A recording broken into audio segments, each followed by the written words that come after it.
See, co-living, I know there have been many types of developers and different types of businesses that have tried to launch co-living spaces here in Hong Kong.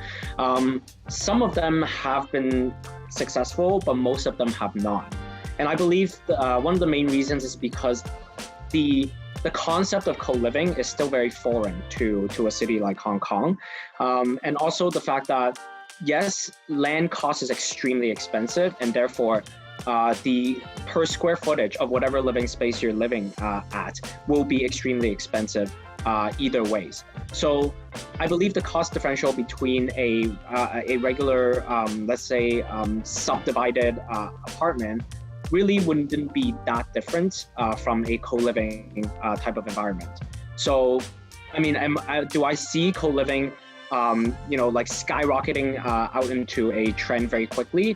I don't think so. I think this will be a much more slower trend to develop here in Hong Kong when Hong Kong locals and expats start developing an appetite, or at least an open mind to this type of concept. Yeah. How about, so that's co-living. How about like co-working or co-retail in Hong Kong? How do you feel about that?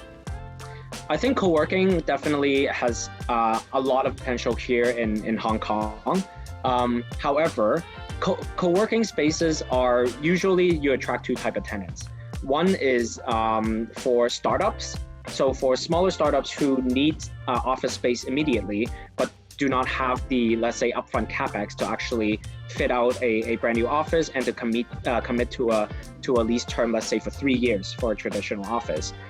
So these will be a good target as well, and they're they can range from 1 or 2 people as a business up to maybe like 5 or 10, let's say a team of them. The other type of tenants that would be going into co-working spaces would be what we call enterprise clients. So they might be your HSBCs, they might be your Standard Chartered, they might be the subsidiaries of these banks that focus on, let's say, on technology, on media, on digital.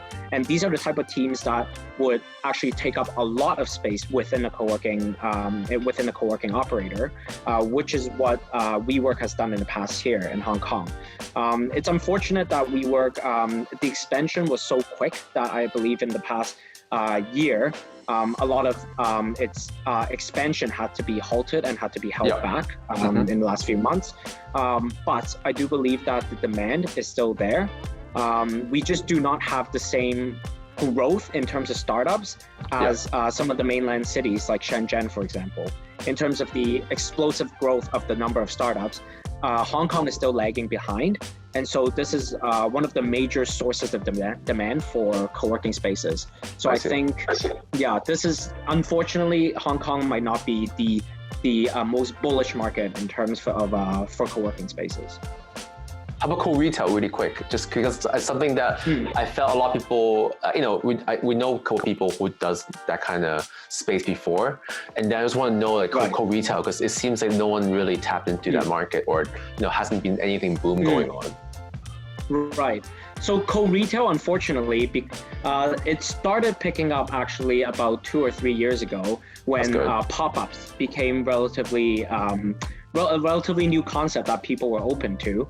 Unfortunately, again, the Hong Kong market is very traditional, and a lot of businesses are very scared to try new concepts. We're not a very forward-thinking type of city. And so, unfortunately, some of these spaces might be empty for many months, even though it's completely open for these type of co-retail concepts.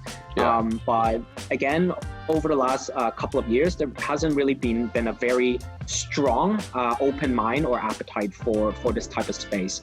So this is something that, again, Hong Kong will have to start educating and maybe providing incentives for these type of businesses to try out these type of co-retail concepts, and find out for themselves that there are actually benefits to reap from these type of concepts.